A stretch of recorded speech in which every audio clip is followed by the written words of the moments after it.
All right, DJ. I have done it. I have bought me my recording equipment. I've got my area I've selected in my room ready to go. Don't mind the poof.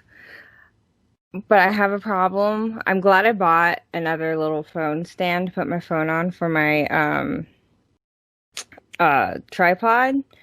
The only problem is like this thing, if my phone's on here, I can't put my lapel mic or the charger on here. I have to turn it sideways so that the charger and lapel mic thing can stick out. Other words, it's not gonna fit. What do you mean? Well, so like, cause like if I do this, go in there, phone. It's like this, and so it'll be the stuff is like sets pretty flush to the Okay, why don't you move it up?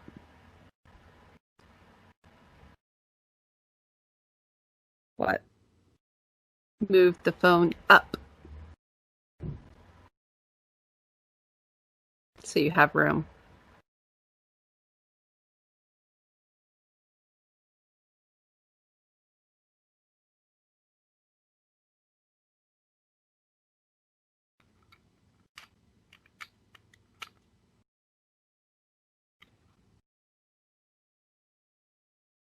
Son of a bitch. Because that's not how it's supposed to work. And yet it does. Yeah, whatever. I love you.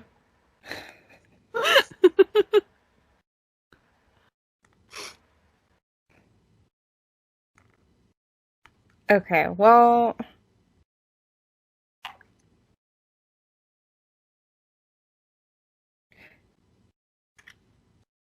roll intro. I'm Rebecca, And I'm Deanna. And we're the Halfwit Sisters.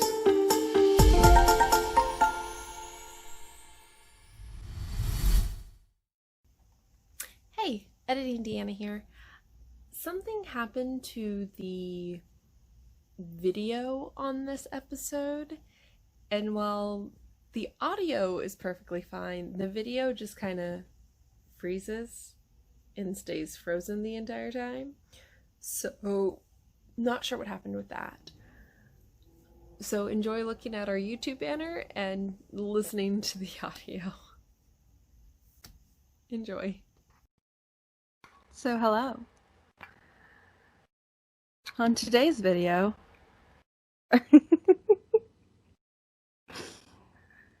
Yes, the setup. So we're going to talk about some of the things we've been seeing on TikTok. Well, one thing particular that we were seeing that kind of led us to like uh, things that sort of inspire us. Some of our like one of the things that like one of us does constantly, daydreaming. The other one doesn't really do. yeah. And I asked last night how you think, which is also something we're going to talk about, is the difference on how not just like the fact that our daydreams are different, but our thinking is different. And how we get inspiration. Mm-hmm. Where's my phone? I left it on the. I left it in the thing. What was the other thing we said? Yep. We said daydreams, inspiration. That's really all we were talking about. Well, also Oh, I can because talk about my lights and your setup. yes. Oh no, my TikToks that I did. I have finally started my TikToks. Uh, yes. And we can talk a little bit about kind of what happened last night between like how we like established because you were a little upset last night. Yes. Right, and how we kind of are now seeing like our dynamic in terms of like how we're managing this project. Yeah. Because, I mean, we talked a couple episodes ago about your panic attack, and we can just talk about how I had a little breakdown yesterday. Yeah, definitely do a little bit of that. So, okay, so let me make a note of those things real quick. So, let me take it off this thing. So go ahead. Just kick us off, Deej. So, last night, let me preface this by saying I'm currently working a job that is a temporary position. And it is now September. I started at this job at the end of March, and it was supposed to last 1 month. So at the beginning of this job, I went hard. I worked 7 days a week, 8 hours every day, only taking time off when I absolutely needed it. I think I took 4 days off in those first 2 months. One was to film something that I never ended up putting out because it was terrible. One was to move, and one was because I had a breakdown, and I called Becca because I couldn't find my phone, and I needed to take the next day off. And the same thing happened to me yesterday. Thankfully, I already had today scheduled off, but I went very hard, and I haven't really stopped. And even when my schedule changed mid-July, where I was starting to have 3 days off, I only had 3 days off a couple weeks because I would take on extra shifts, some overnights, so I would come home on my day off at 7 o'clock in the morning and just sleep all day. But also having 3 days off kind of wrecked my schedule because I got used to working so hard that having that extra time off just threw my schedule out of whack. To fill that time, I had an idea. I got Becca involved in the idea, and then we started a podcast. Yeah.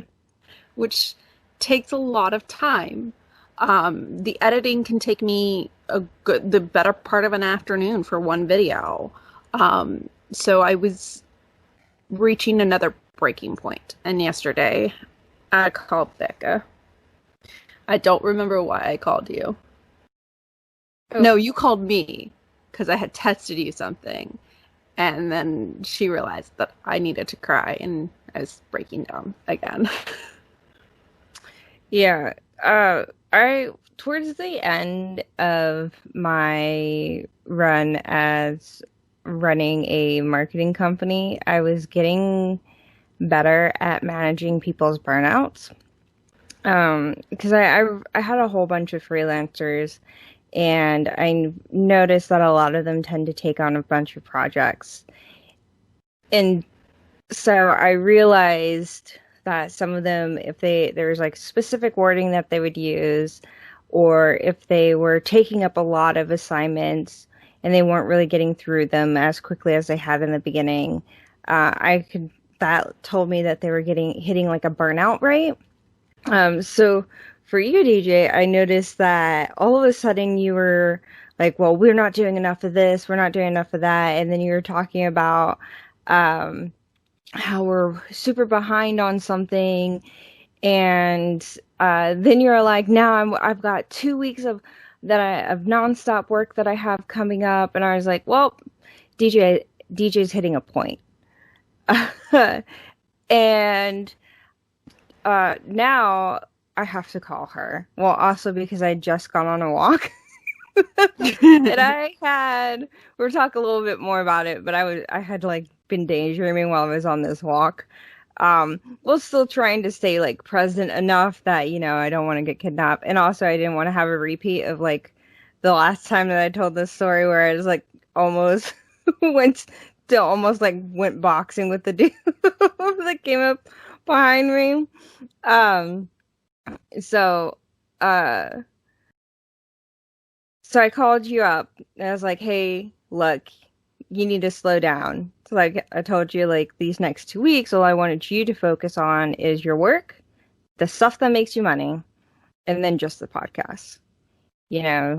That way you didn't feel, because you had just sat down and wrote 8 scripts.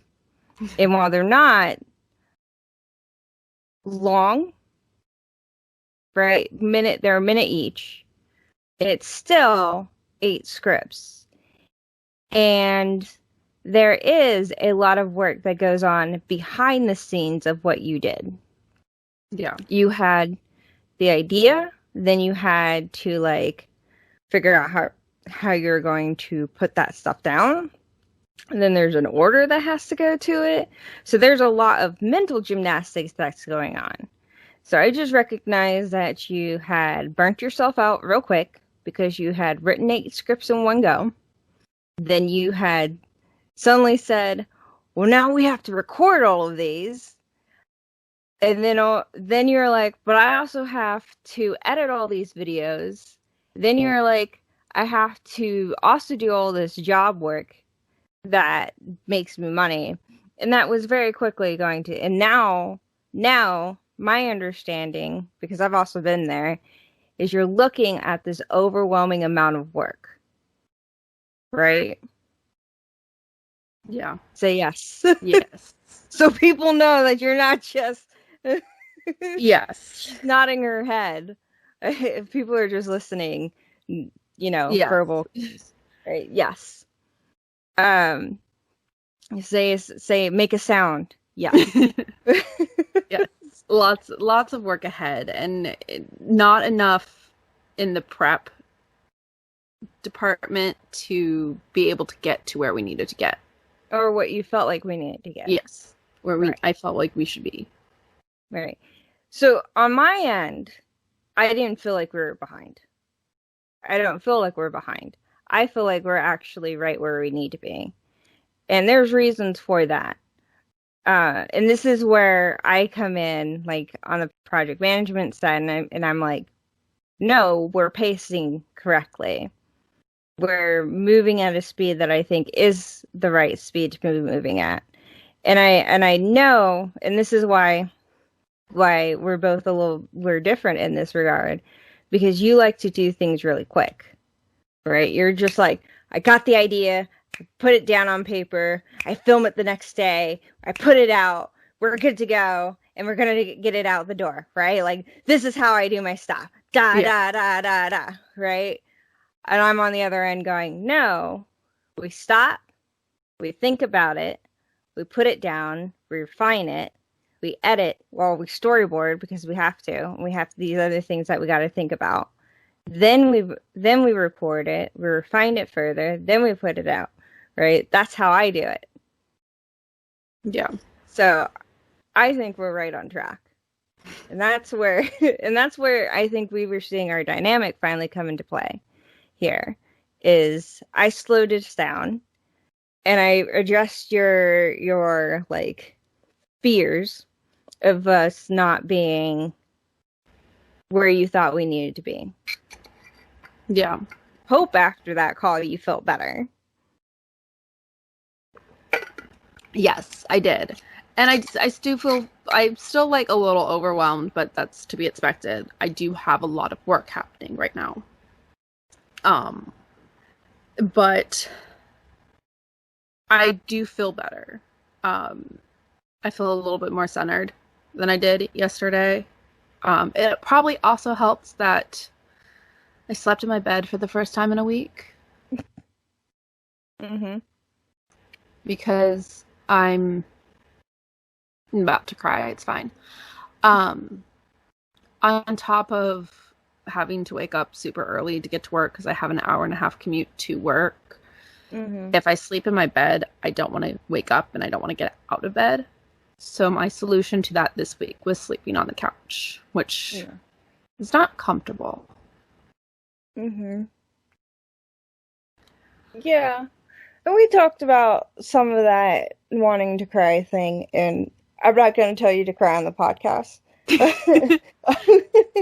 Tell you to save that for after the podcast. I've been at that burnout state before, multiple times. When I was going through college, all right, okay, old Rebeca stories. I'm 30-something years old, but I've gone to college. I have two degrees. I've got a bachelor's. I've got a master's. And when I was going through my bachelor's degree, I went to DeVry University. I worked 3 jobs, and I wrote a book. Okay, and I was going to school full time. My classes were 4 to 6 hours long. Why? Because DeVry was an accelerated school, meaning your classes, and when it was accelerated, that meant that you went to class for anywhere between 4 to 6 weeks. That's it. This traditional colleges are anywhere between 8 to 16 weeks that you would have a class. So we were having that. And then on top of that, I had my 2 to 3 jobs at a time that I was doing. I have hit burnout rates a lot, especially because I was producing, I was writing a lot, I was producing a lot of content, I was writing fan fiction back then. So I remembered what it was like to do a lot of work. And be in your shoes a lot and not feel like I was getting anywhere because I felt like I just had so much work to do. And when I was in those things, I felt like I could not cry because crying showed weakness. Right? Crying meant that I can that I wasn't strong enough to be doing what I was doing. So I always told myself, no, you can't cry because that meant you were weak, and nobody cried pretty. So that messed me up a lot. As I got older, I realized that crying was what you needed to do to relieve stress. It was your body's natural response to just letting go of a lot of just stress that had built up. And that crying didn't mean you were weak. Crying was just allowing yourself to let out this just overwhelming feelings so that you could recover. And it took me a very long time to learn that. And I had nobody tell me that it was okay to cry. Nobody told me that it was okay to cry. And I really wish I did have people tell me. But nobody did.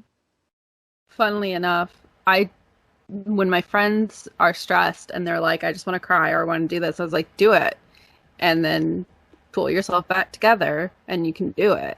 And I just don't take the advice myself. Oh, it's very hard to take your own advice.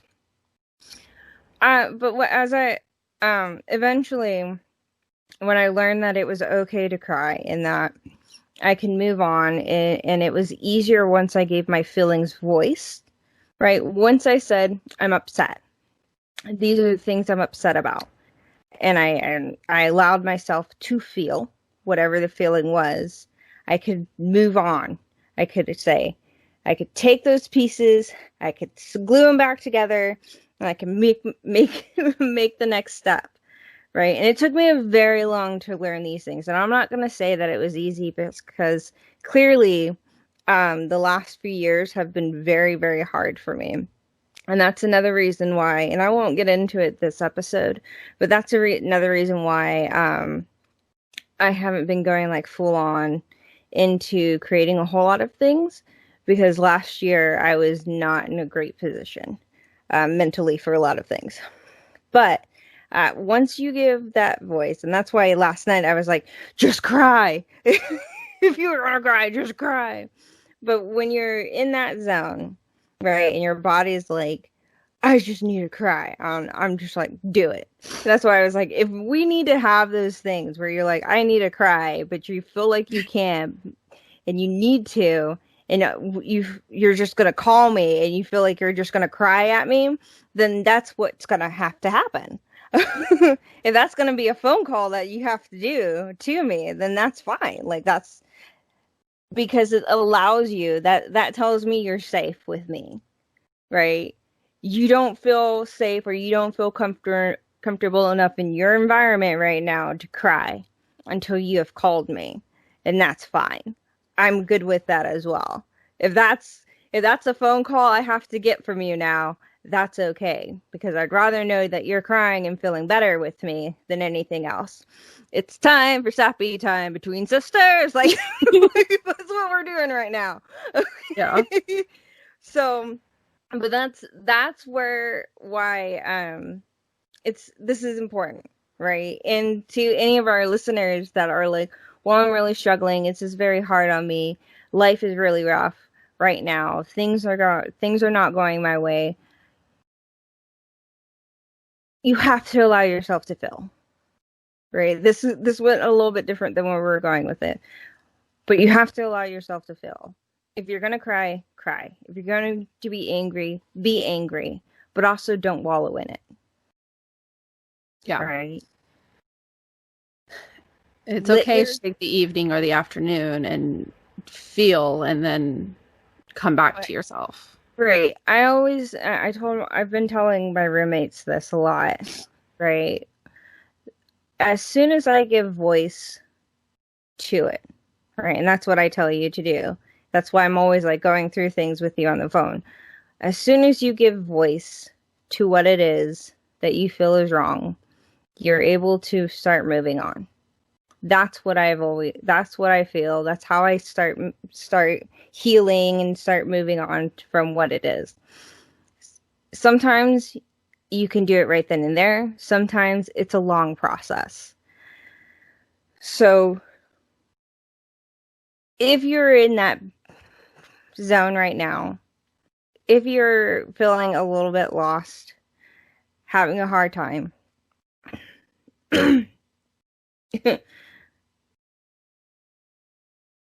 do that. Give it voice. Let yourself feel. Cry. Yell into your pillow, because screaming is probably not the best thing to do if you live in an apartment. So scream into your pillow, right? Give yourself that moment, and then start picking yourself up and take the next step to the next part, right? Like that's the best advice. There's more to it we can go into, but that's I don't want to drag us out too much longer, you know? Yeah. So for us in this whole thing, like, it's very important. Like, we're having to manage two sides, right? There's the familial side, you and me. I was about to say brother sister. Like, what? No, sister, right? Like, I'm here for you as your sister, but also when it comes to our project, I'm here as the project manager of it as well. And like, all right, I want to make sure that you understand that you're not behind on the project, right? That you're not failing on it at all in any sort of way.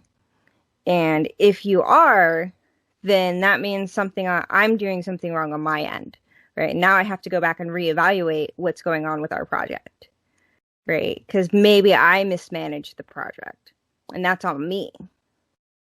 So yeah, that's that part of the show. Just gonna sip this for right now. So I hope you feel better. Yes. And to our listeners, I hope that's some good advice for you. And if you'd like to offer some advice to people who are struggling, please put it down in the comment section, or tell us how you deal with your down moments when you're sad or depressed or you're angry and you need to just let yourself feel. Like, how do you deal with those moments? Let us know down in the comment section below. We'd love to hear about it. There's a couple of other things that, I do to help me feel. I won't lie, the last 2 weeks I was bad. sometimes I have healthy responses, sometimes I don't. Like last 2 weeks there, I had some unhealthy responses where I just laid on my bed and just laid in the dark and just scrolled through TikTok endlessly. And then Monday, my business email was down. And if this was like last week, I would have been like angry. What the hell are you? Some weird ass mosquito. I think it's a mosquito hawk, whatever. There's a like if this was last week, I would have just laid on my bed and been like angry that my business email was down because everything's tied to that business email. But yesterday, instead of just being angry about about it, I woke up at 5 a.m. I cleaned. I took that negative energy and I put it into something else. I cleaned so that I felt like I was able to do something, right? Because a lot of it is like a feeling of loss of control. So I cleaned, I watched some videos, I did a whole bunch of TikTok videos, which we'll talk about later on in the episode. I found all of my recording stuff that I'd gotten to now start recording TikTok videos like I should at the beginning of our video. And then I hung out with my roommates and went for a walk yesterday. So those are healthy responses. And then last week, I had unhealthy responses where I just laid down on my bed and just wanted the world to disappear. So tell us down in the comment section, like, what are some healthy responses you have, and what are some unhealthy responses that you've had that you also do? And speaking of healthy responses, in TikTok, you made a whole bunch of videos. Oh my gosh. And I went through and watched some of them. Are we switching topics now? Yes. Let's move away from that and let's go on to the next section. All right. So you made all these TikTok videos, which is great. And if you keep that up, you'll definitely grow your channel as long as you remember certain hashtags. Oh, I forgot. Which I say that, but I forget to put them on mine, so whatever. You know, I'm iffy about these hashtags, to be honest. Sometimes they work, sometimes they don't. But I think it's better to have some of them on than not. Yeah. Hashtags. I hate hashtags. Shameless plug, I did this photo shoot and I put the photos on my Instagram. And I'm looking through and I'm like, what hashtags do I put on this freaking shit? Also, do I do it all in one post or do I spread it out over all the posts so all the photos get their own little post and I can do this own little thing? And I hate social media sometimes. It's so stressful. But your TikTok, let's stay there. So I did my first TikTok because we were talking about it, 2 episodes ago? I did my first TikTok. Yeah, it was the brain dead one. So I did my first TikTok finally, and it was like announcing our new channel art and our new theme song. And then I decided I'm kind of using it just to kind of get back into the swing of making content. I haven't really made any neat content or done any writing in like the last 2.5 years. And there's a reason. Again, this is not the episode to really talk on that. So I've been using TikTok and I find it like really easy to kind of start making content. And there was this one TikTok video that I watched where, because I guess a lot of Gen Z are not happy that like older millennials are popping up on the platform. And one guy that I saw was like, the reason why elder millennials are coming to TikTok is because they feel like it's a great place to start feeling vulnerable again. That there's not any, what do you call it? The word escapes me. Pressure? Yeah. Yeah, there's not really any pressure to like show your best at all. You can really just throw crap at the wall. But like, and it's not as negative. It doesn't feel like as negative a space as all the other platforms has become, especially Facebook. I hate Facebook. It has become a freaking cesspool. So I don't ever want to go on Facebook. I would rather be on TikTok. So, uh, so I'm using TikTok as kind of like a great way of getting back into making content. And I finally figured out how to get to the 60-second button because I was just using 15 seconds and I was like, how do people like manage to fit all those words into this thing? And then I realized I was using the wrong like second swish, whatever.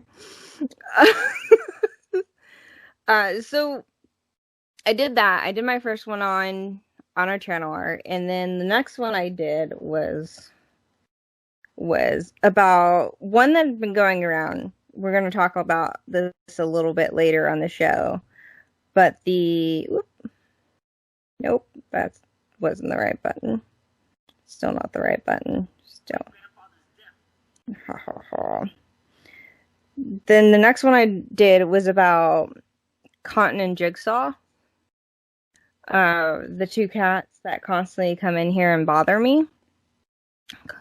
And then it's the maladaptive dreaming. And finally, and then my new notebook. Oh yeah. Oh yeah. Then I answered somebody's message about maladaptive dreaming. Then I got jealous about the cats because they got more views than I did. So I made a post about that.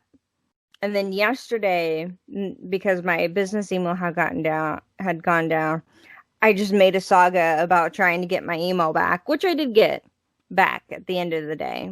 By the end of the day, I got back. So yeah, that's pretty much it. That's all I have on my TikTok right now. And I feel pretty good about it. Now I kind of have a good understanding about how the platform kind of works. The only thing, like I said, is like hashtags and the algorithm, right? So most of the stuff that I look at when it comes to what's going on, like how TikTok works, is it talks about their algorithm and less about the hashtags. So really it's hard to gauge. It's still sort of a secret on how TikTok works. Yeah. And there's a whole bunch of theories because you see people just like the hashtags really don't matter as long as you have them, but like it's not search based. Like you find so many, and it's the same on other platforms, but like if it's a trending hashtag, you should put that on your video so that even though it doesn't have anything to do with that hashtag, you're getting out there. Which I find that explains why so many people are putting hashtag garden project. Yeah. Even though it had nothing to do with gardening. I was like, what? Because when you open it up and you hit the hashtag to start doing the thing, it prompts you with the trending hashtags. Mm-hmm. Yeah. Which I don't like doing that because like people use hashtags to search for content they want to see, and if you're just like spamming that hashtag with your content so you can get on people's For You page, it makes no sense. But you know, I have a lot of gripes with different ways people do things on TikTok. Yeah. One of the trends that I did hop onto was the maladaptive dreaming. So this is a segue into the daydreaming topic we're going to get into. Apparently. So if you haven't been on TikTok, or if TikTok's not really your jam, there is this lady who found out that daydreaming, or at least daydreaming constantly in a very certain type of daydreaming where you kind of place yourself into like made up worlds, is a mental disorder called maladaptive dreaming. Hold on, let me make sure I'm doing this. Let me drag it up.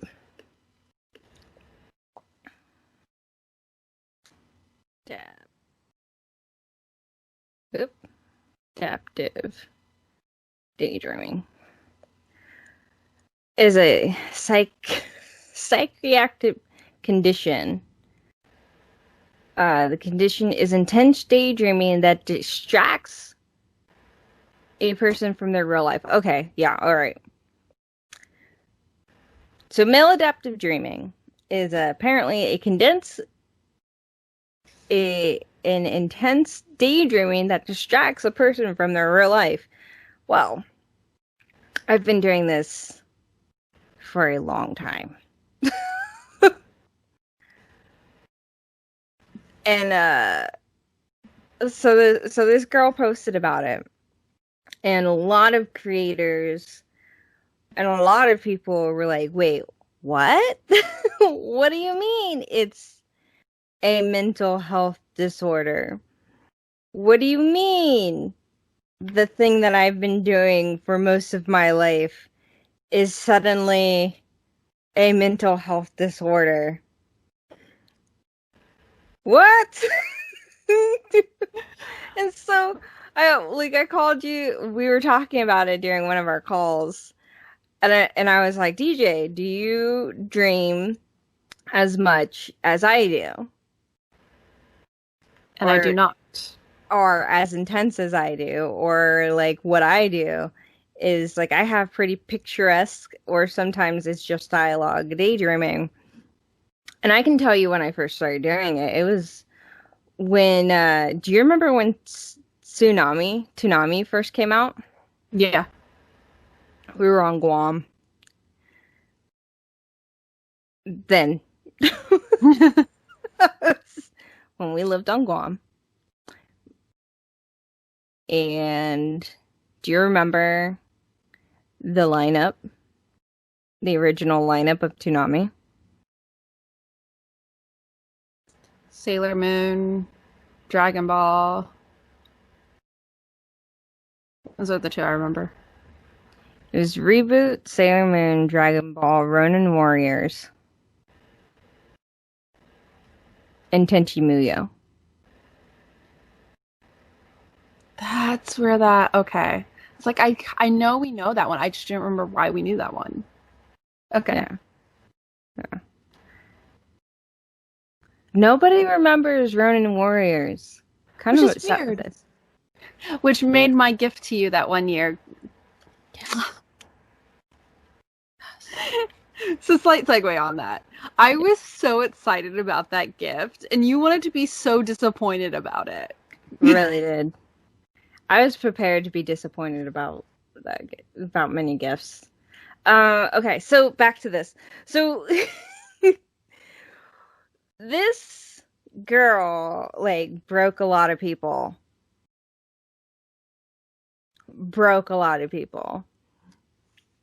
And just everything. So I made a TikTok about that, and I was like, "Yep, I've been doing this for years, 4 years." Yeah, and you had asked me about it, and I, I don't have Becca.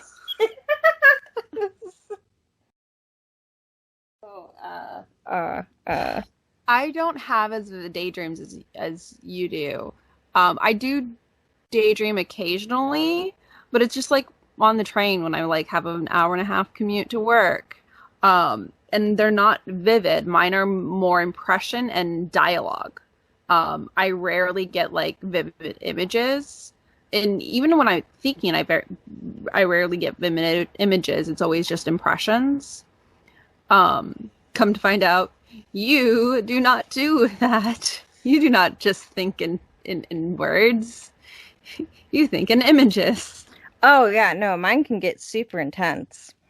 I will never decide whether or not to have my hair up or down. I will have it will sometimes be images, like I will vividly see what's going on, or sometimes it will be just impressions. Sometimes I'll just have a dialogue scene going on, like just the dialogue. Sometimes I'll do like the insertive, like a self-insertive one. Like it will be, I will have whatever. I can go from whatever to whatever. And sometimes I'll jump through all sorts of daydreams. Like it could start out with a simple like fight scene, then jump to a basic dialogue of just like two characters talking about buying milk. So it's it was really mind-blowing because I thought like a lot of creatives would be that way, to have that kind of imagination, but turns out no, not really. No. Which No. it's funny because a lot of like my daydreams are just like how I get inspiration sometimes. Like some of the ones that I wrote for this came from a single line that I decided to write into a scene. Yeah.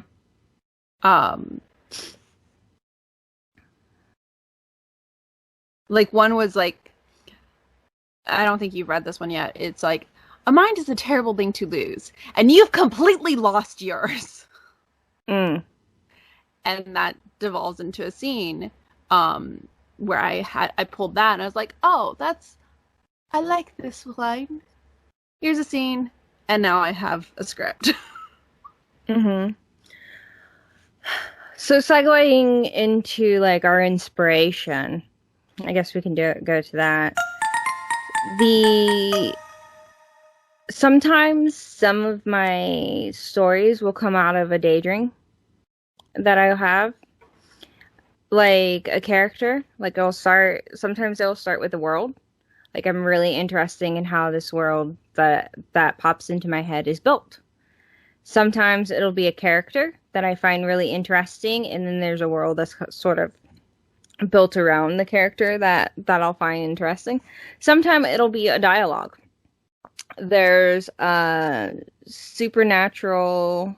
It's in the supernatural genre that I started, where it was just a single dialogue line that was really interesting. The dialogue line has nothing to do with the actual story now, but that was really interesting, and I started there and built up from there. And it was like, but the inspiration that built out of that was from the Whoopi Goldberg scene of Ghost. Do you remember that?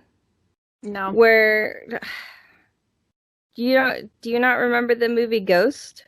No.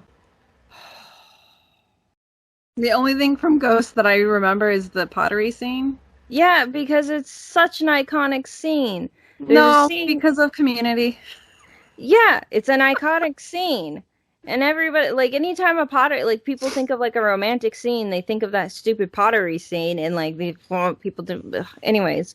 So there's a scene. Think of it because of that Community episode. So there's a scene in Ghost where Whoopi Goldberg is this medium, and she's supposed to be channeling in these, or she channels in all these, spirits, and, what's his name? Not Patrick Stewart. Patrick Swayze. Patrick Swayze. Patrick Swayze, who's the ghost, goes to her, ends up at her place, and realizes that she can hear him, and she kind of starts freaking out. And so that entire scene is what inspired this one single, I can't even remember the line of dialogue that it was because it's been so long ago, but it inspired like this one single line of dialogue that talked about like a ghost partnership. And then from there it blew up into a full-on supernatural idea for me. And I started writing it last year a little bit, when I was able to like break through part of my creative block. um, for a bit. So that's an inspiration for you. Well, like my droid from Yeah. Disney, that was an entire inspiration for the ART3 series. Um, and some of those are just like, again, pulled from lines like a dwarf, the I'm very good over short distances, terrible over long ones. That was an inspiration from Lord of the Rings that I pulled into the ART3 series that I got inspired from, like the one droid purchase that I felt I needed to justify. Mm-hmm. And it's, a little 5-part series. There was one question that I had because I felt like I missed something in that series. Is he stuck as a thing? Is he stuck as a thing? Is he stuck small because he's not able to find a shrink ray or what? Or a big No, so ray he or got trapped in a shrink ray machine and a smallinator mm-hmm. that I accidentally activated. And now we can't get him back because there's not a biginator. Yeah, okay. It wasn't really explained. Yeah. Some of my writing yeah, that's why I asked because there was an odd jump in one of the things in one of your episodes, and I was just like, I don't understand why he can't be big again. I don't get it. And I was wondering, like, if I missed an episode. No, it's just because those episodes were solely the interaction between Diacat and Artie. If I had written more episodes that like progress the story, there'd be the client that the Smallinator was for, telling Diacat that no, I don't have a machine to get him big again, so he's stuck like that. Okay. Which is why she has that. There's that one episode where she's like, "It's fine, you're the best droid ever, even at this smaller size." Okay. So I'm looking at my bookshelf and talking about our inspiration. One of my biggest inspiration for a lot of characters that I write tends to be Peter Pan. Okay. I fell in love with Peter Pan at like a very early age. Very early age. With the original Disney Peter Pan movie. Mm-hmm. Fell in love with that. And then I read the original Peter Pan book by what's it? Barry? James Barry, I think.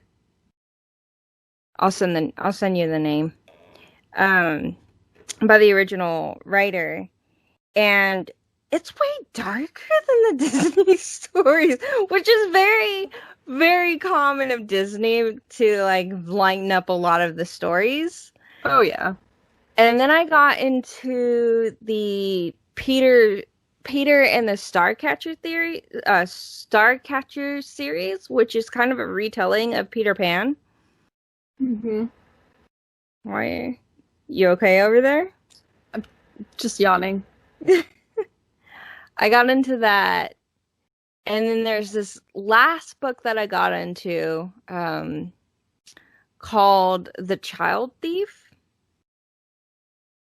That is, so in the original Peter Pan, there is the original Peter Pan book. There is a part where the kids are talking about killing Indians and pirates, right? And the writer of The Child Thief was fascinated with this darker side of Peter Pan about the killing of pirates and the Indians, because that's not something that the Disney version really talks about.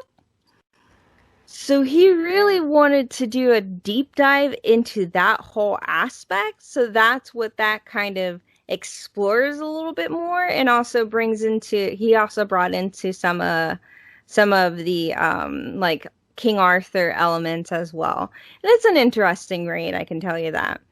But some of that stuff influences, like if I have an immortal or some kind of like immortal characters, that's usually influenced by Peter Pan.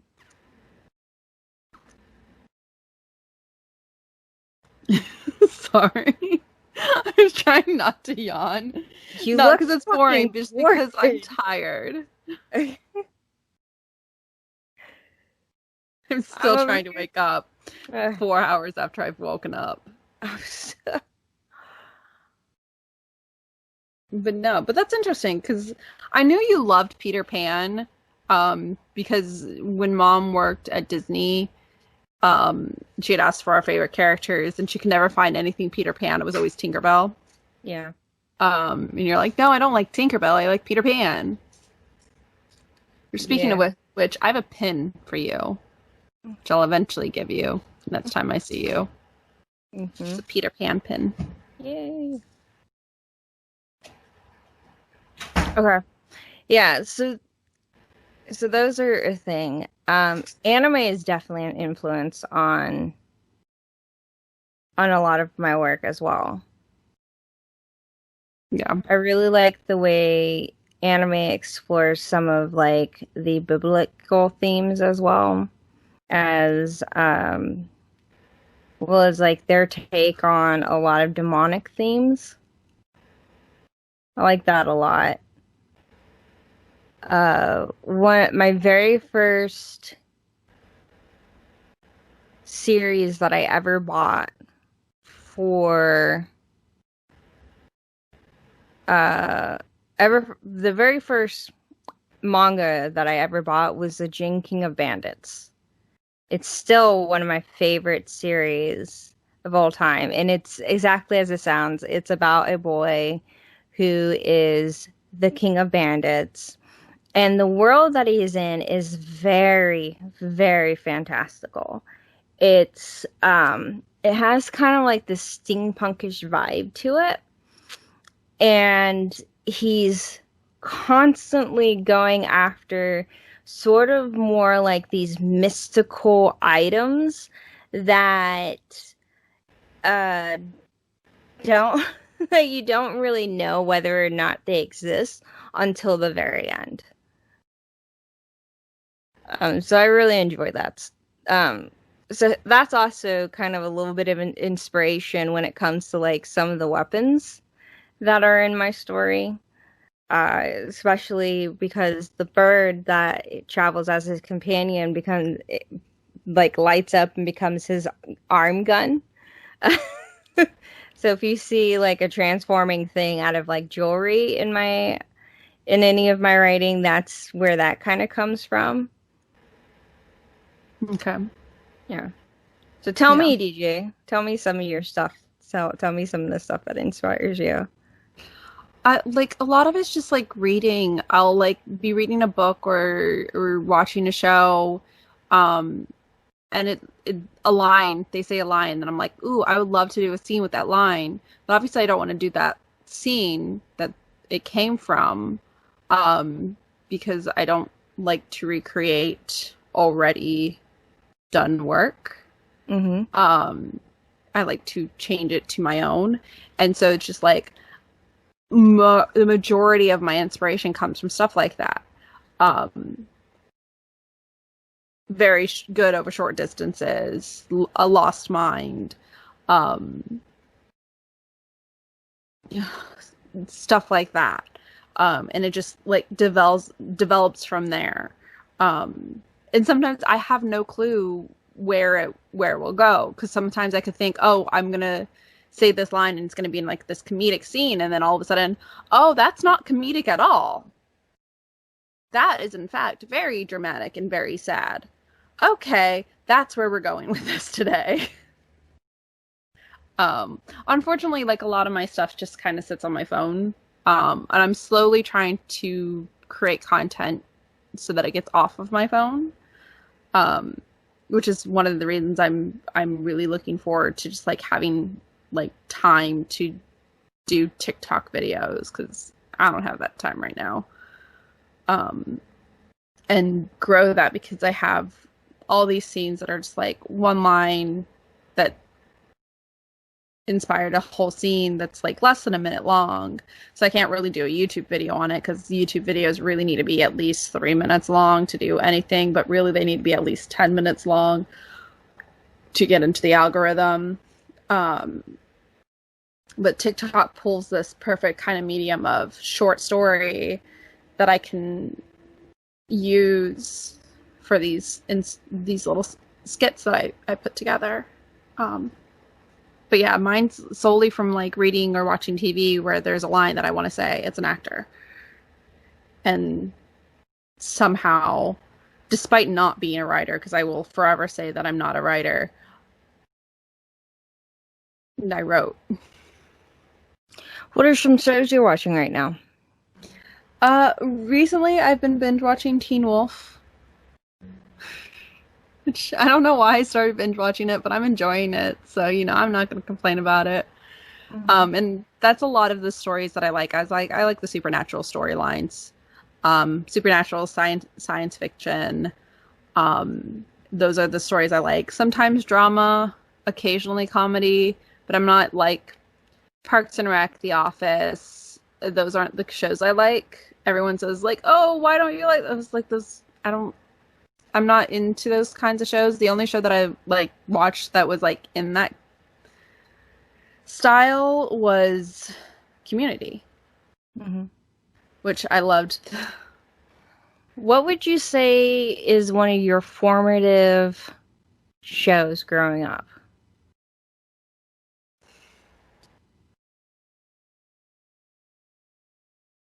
Something that really inspired you to become an actor. So that's a weird thing, because I always just watched what you watched. And I'm not really sure where my love for acting came from. At this point, and for a while, I honestly think I kind of just fell into it, which seems to be how I fall into everything that I do. Where I can't pinpoint exactly why I loved something or why I loved to do it. It just seemed right that I did it. And now, like, I don't know what I would do without the ability to act. The thought of not being able to take my acting and make it a career is very sad. Which is why I start creating my own content, because it's a very oversaturated market of talent, and it's hard to get noticed. And in today's day, you have to have your own content and making your own content. And that's where I am right now. It's just like, I don't know where my love came from, but I know I can't live without it. Okay.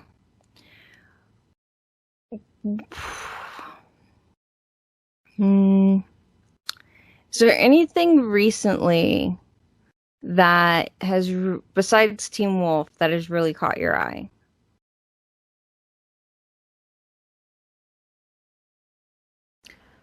Not really. It's all kind of just like the same thing. Like, I've always loved superhero stuff, so I'm like always looking forward to like the next Marvel movie or the next DC movie. I'm always looking forward to those, and I guess you could say any like superhero cartoons I was loving as a child. But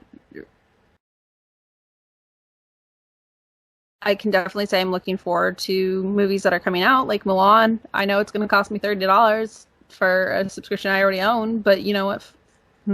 Whatever. I'm still going to pay for it because I want to watch it. Because, Milan was definitely my favorite and is my favorite Disney movie. But Yeah, I don't know. I think those questions are harder for me right now because I stopped feeling a while ago, which I don't know if we're gonna keep this in. Um, I'm just so overwhelmed with everything that I don't know where my passion is anymore. I just do. I don't think about it. I just have to do it. Because if I don't do it, then I won't. Then I'll stop. Okay. No, you should keep it in. Yeah. And that kind of just brings us back to the beginning where I'm overwhelmed, but I can't not do what I'm doing. Because if I stop doing it, then I won't get back to it. And I don't want to not do. Okay. My roommate was talking to me the other day about how it's amazing that we started this podcast. And it's like, for me, I think it's hard for me to accept the praise because I don't feel proud of myself yet. I think a lot of that is because you haven't taken a step back to see what you've accomplished. Yeah.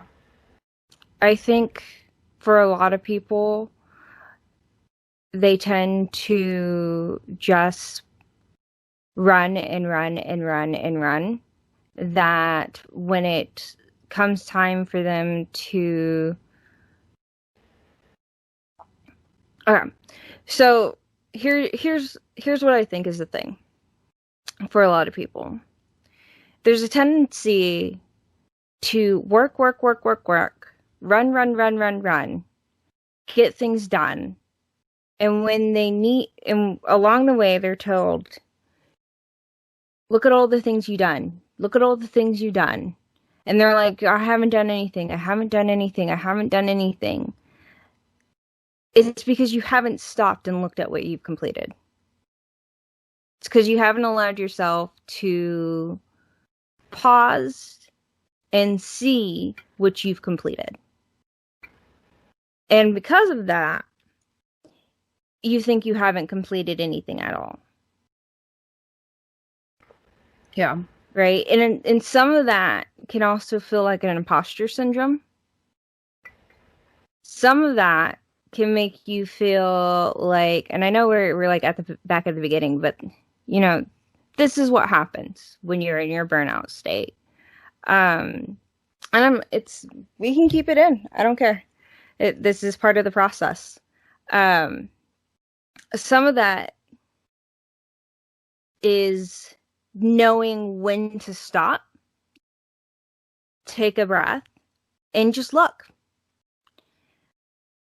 And look at what you've done. You have, so in particular for you, DJ, you've completed the Diecat series. You have tons of videos on your TikTok. You have a nice little nest egg that you're sitting on. You have a job in this unskippable cutscene of the world. Right, and I know besides the fact, and that's something that's really hard right now because I just got something, and DJ, I'm not even gonna be making what you're making. I can't even say, like, mine is not even a drop in the water compared to what you're making. Like, that's something to be proud of. Yeah. And then on top of that, you're balancing out some like the podcast and some of these other things. Okay. So I think you just haven't stopped to really see the things that you've accomplished so far. Yeah. Right. And maybe that's what you need to do, like today or tomorrow or whatever, is just stop and look at the things you have accomplished. Right. And I understand the whole accepting praise. I told everybody, listeners, I haven't forgotten you. One of the things that somebody said to me is, you don't know how to tell a story. You don't know how to tell a story. That's what somebody said to me. And I went and got a master's degree. I was so messed up while I was getting my master's degree. I had, for years, been told that I would never amount to anything, that I would never be able to tell a story, that I'd never be able to write, that I would never go to college.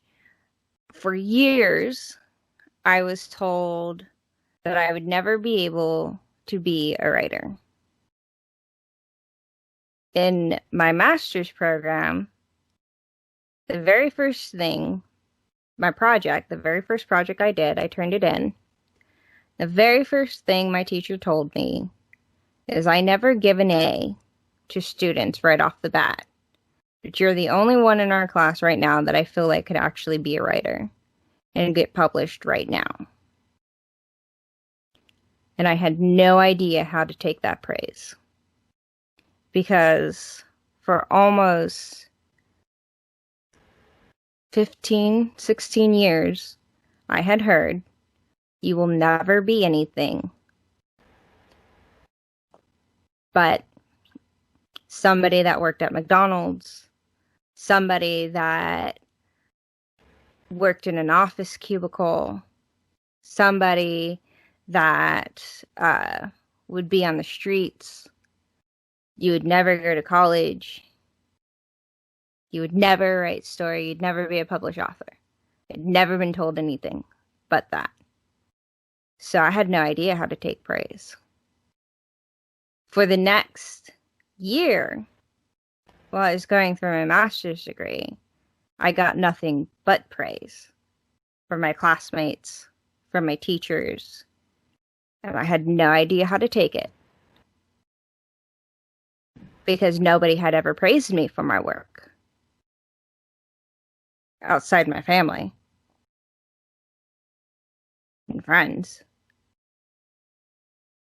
Right? Like, And that little voice in your head, well, they're only praising you because they're family and friends. right. So here are all these strangers telling me that I could be an author, like a published author. I could be a successful writer. Like, I could go and do these things. But I had no idea how to take that praise.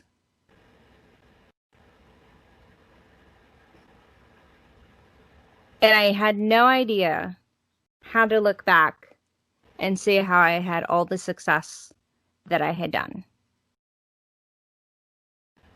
Because that's not something that people teach you. That's not something that you're ever taught. That's something you have to figure out on your own. Yeah. And so here I am telling you to do that. I'll teach you. I'll teach you all. I'll show you how.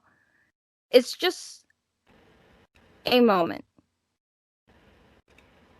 It's just a moment.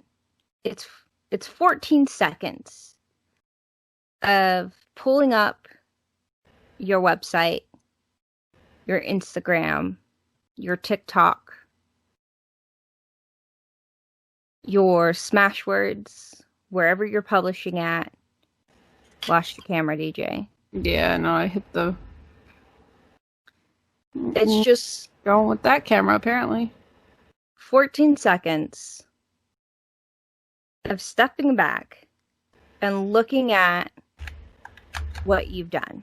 It's even pulling up your resume and looking at all the jobs you've been to, all the jobs you've done, and everything you've completed. Nice. Yeah. 14 seconds to look back. It's not very long. I'm not telling you to stop your whole day. I'm telling you to take 14 seconds to look back. I put out content. Mm-hmm. Which is hard to do because you put a little piece of yourself into it and let the world see it. Yep. That's more than other people have done. And that's scary because people can be mean. People can be mean. But also think of it this way. You have, and especially for people that, especially for me, I had people that would be like, oh, I want to write a book. I want to write a book. I want to put things out. But I don't have an editor. Like, neither did I, and I have dyslexia. So, I wrote 3 different stories, and I edited only with Grammarly. Not a sponsor.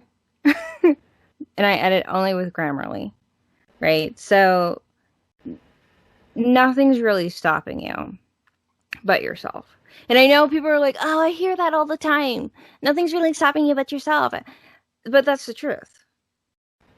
If you're wondering, well, how do I get started? Notebook and a pencil. Start. Right? Notebook and a pencil. If you're like, well, I don't have a computer. Okay, napkin. Notebook and a pencil. Start there. Right? Start there. Notebook and a pencil. Then go to the library. Get a Google email. Free. G Drive is free. And start using Google Doc. And you can access that anywhere.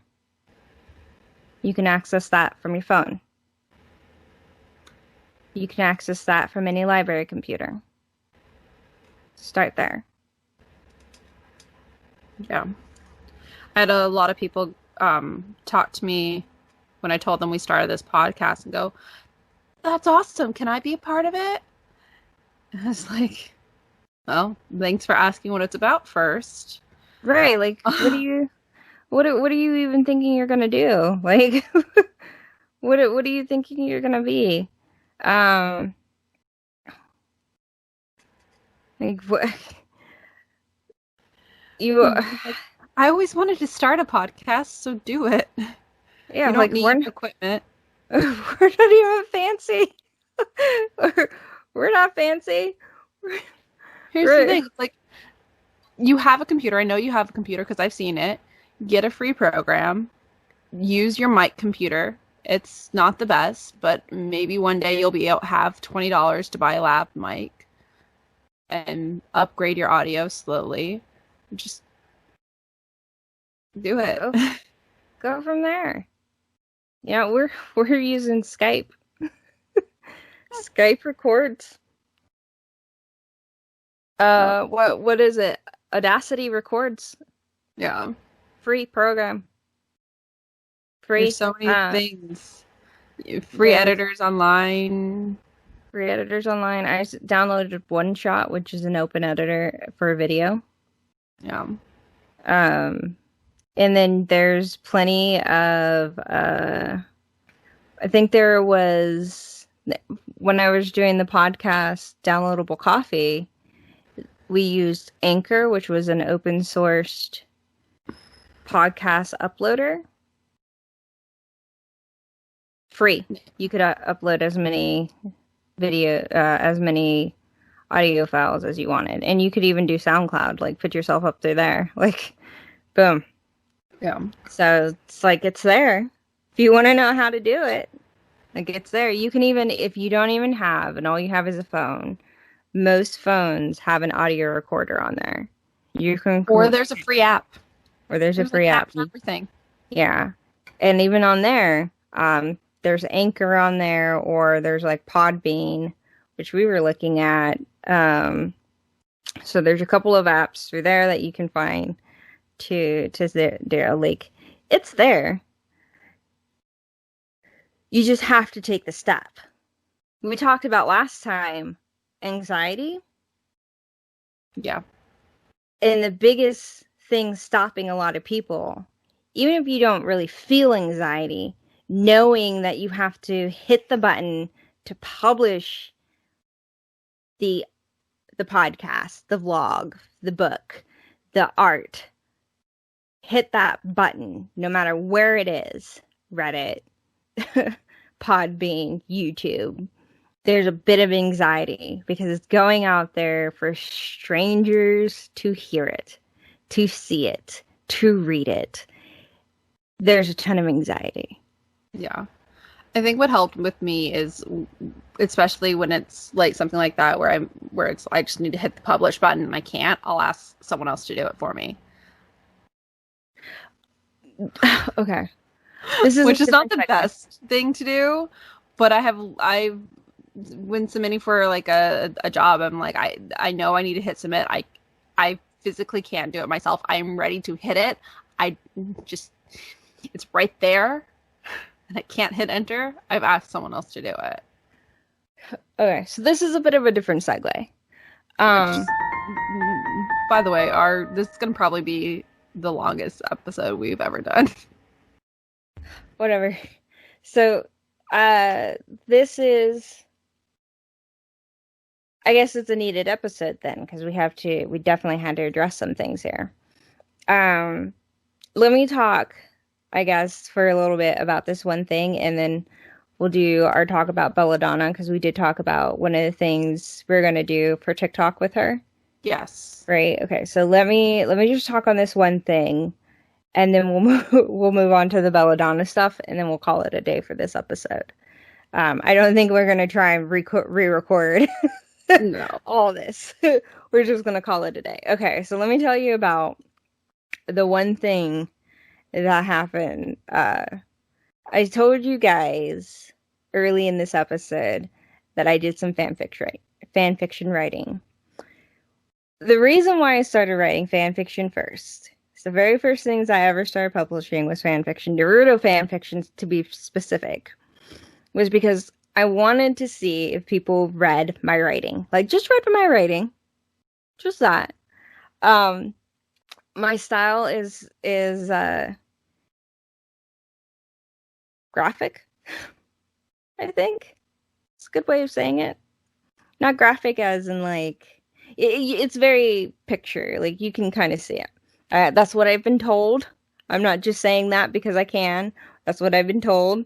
So, I gotten up to the point where I'd written, like, over 42 chapters because, I don't know, it was 2011. I had nothing but school and 2 jobs that I was working at the time. So why not? So I'm writing this Naruto fan fiction, and I get to this point where I was getting a lot of praise. I had almost over 1 million readers. It had a good following, and I get to a point where this one person gave me a bad review. And I lost it. I was like, oh, well, then nobody gets to read it. And I deleted the story.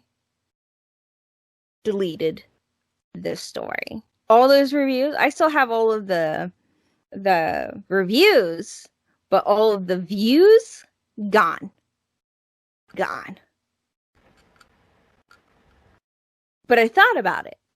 I took a step back and I thought about it, and I was like, you know what? They were right. I was phoning it in towards the end there. I was like, oh, well, look at me. I'm the big shot fan writer because I have so many views and this, but no, they were right. So instead of like acting like a mature person, I did the one thing that you really shouldn't have done, and I screwed myself over and lost all of those views. But I rewrote it. It's still, I rewrote most of it and put it back up there. It got back a lot of views. I think it got back to like like 500,000 views after that. But I'm told that it still remained to be one of the most popular fictions on there, and went on to influence a couple other writers. That's what I'm told. So it was a big lesson for me in learning how to like take criticism, and also how to like mostly take criticism, but also that it helped me improve my style in a lot of ways. So why was I talking about that? Mostly because I wanted to be like, I had a lot of anxiety when I was working on that. Every time I was publishing a chapter, it was like I held my breath, and I would hold my breath, and it felt like I was holding my breath until I got one review from whatever chapter I put out. I'd always get at least one review from a chapter.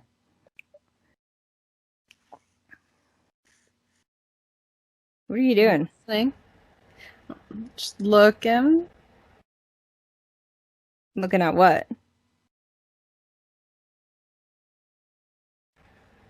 Your fanfiction. Yeah. So, I guess I can say this. I've been trying to decide whether or not I would go ahead and restart my Pockets Change story, and I think I'm going to go ahead and do that. So if you are watching this or listening to this, in 2016, right as I had quit Microsoft, I started a Patreon called Pocket Change Stories. And it was where I was doing episodic content, which means that I was putting out pretty much a chapter a week, which was hard. Putting out a chapter a week. But I had done it before. I knew I could do it before because that's what I had been doing with the fanfiction. I was putting out a chapter a week. And not a day, but a week. So I'm looking at doing that again, while at the same time working on this. And today is my first day at my new job. I only work 2 days a week for 3 hours, I believe. So that's to get me started. So this is going to be new. We'll see how that goes. So you guys might start hearing me start talking a little bit about that. So, all right, let's real quickly dive into our talk on Belladonna then. Yeah, so I messaged you yesterday about an idea for Jill, which we still have to rename. Yeah. About Jill, because I had written a lot of shorts for it. And in one of them, I don't know if we'll use that one as her quit scene, but at the end of it goes, "Hey Jill, want to start a company?" Okay. And that gave me the idea that, we've been using Jill as just this extra character, but what if Jill, who is a gender neutral character, as the player? Right. So I was thinking of this too. It was funny that you brought that up. Because we were doing that, also one of the popular things on TikTok is acting challenges. Right? Yes. I love those. Thank you I tried to do some of them. But I can't do the words with sound, and reacts don't get a lot of views, and it's frustrating. Right. So one of the things I thought would be not fun, but I thought would be interesting is if we did some like that with you and with one of the characters, whichever character, I think Jill or whatever we eventually name the character to, would be great as a point of view for our players. Yeah. So whatever we name that character to, we give it a unisex name. And then I know you had set up one to be like they have a crush on. Yeah. And so we also make that character that they have a crush on also have a unisex name. Yeah. So if open for heterosexuals who don't feel comfortable acting in a other fashion, and for LGBT community to feel like it's right. Everyone be comfortable. Right. But we'd still work with the pronouns them and they. Yeah. Right. So we would give it still the gender neutral terms. So I have it as Jackson right now, which will change too. But I think it might be an interesting The challenge crush. The to, crush is yes, Jackson.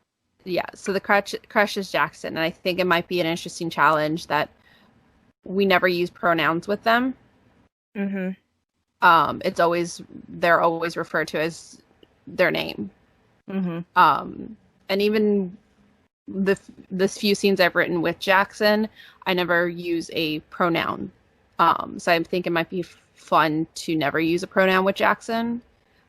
So what if we switched it up and made it only when we're talking to the player, only use their name, and then Jackson, we only use them and they pronouns? What do you mean? So because we're going with the player and the player is not going to be genderfied at all in that term, because we don't want to like stick it with any kind of like he, they, them, or he or she, because we want that to be really truly as gender fluid as possible. Then the crush, we're gonna want like it's neither a she or a he, but we can make that one a gender neutral, like still have a gender neutral, not, The yeah, unisex name. yeah, we can use a unisex name and then just refer to them as them and they, like their pronouns are them and they. That works. I just know we had used the them and they pronouns with the Jill, who's now possibly the character. And I don't mind doing that because one of the ones that I wrote is the paintball episode, Right, right. I where we just very specifically use them as in Jill or them as in them, pointing to another character. Right. Well, so this is the reason, but because we're wanting to make Joe the placeholder as the player, removing the whole gender thing entirely is probably a better step. That way it truly feels like that's something that the people Okay. can step into. That's pretty much their avatar. When you're talking about game development in general, we're giving them an avatar to step into, and so that is what that character will be, Okay. is the avatar. Uh, so removing that entirely will help us in a way, and then just switch the gender neutral terms over to Jackson placeholder name until for that instead. Okay. Yeah, that works. Okay, cool. So that gives me something to do. Let me make a note of that. My handy dandy notebook. Yep. Oh, it's a good thing nobody can see that because I totally spelt player as if I was dyslexic. Jackson. Okay. I guess you can speed this up in editing. I usually just cut these long silences out. And Jackson will be a character we never really see. That way we can truly leave it as a them they. And never like a real good idea of what that person looks like. So the player never has a good solid idea of whether it is like in terms of like visuals a female or a male character. Yeah. Like I do have Jackson does have lines in two of the scenes, maybe three of the scenes that I wrote, but like the way we're doing the TikTok videos is it's open for others to do the duet of those characters. Right.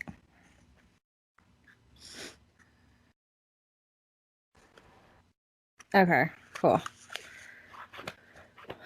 Okay, and that's, let me make the note of that. Okay, because it's gel pens. Okay, cool. Alrighty, so that's doable. So I'll look back through those scripts that you've written and I'll figure out which ones are best for the acting challenges. And those will definitely go under PVO. Yes. Hashtags for people. Well, a lot of them will go under PVO hashtag. but we'll also add in hashtag acting challenge. Yeah. Make sure. No, we're good. We're good. Okay, cool. So leave that for me to mess around with.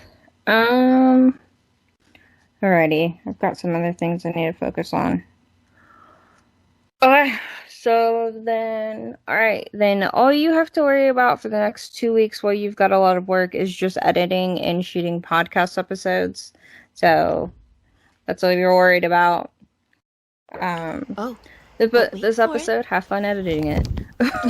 The video starts working again. And that's about it. So, remember, if you like everything you saw and heard in this episode, make sure to like, subscribe, hit that bell icon so you can get notifications. And please, if you have anything to comment it down below. We'd love to hear your feedback, your stories, and your questions. And we will see you next week. Next week. Bye. See you later.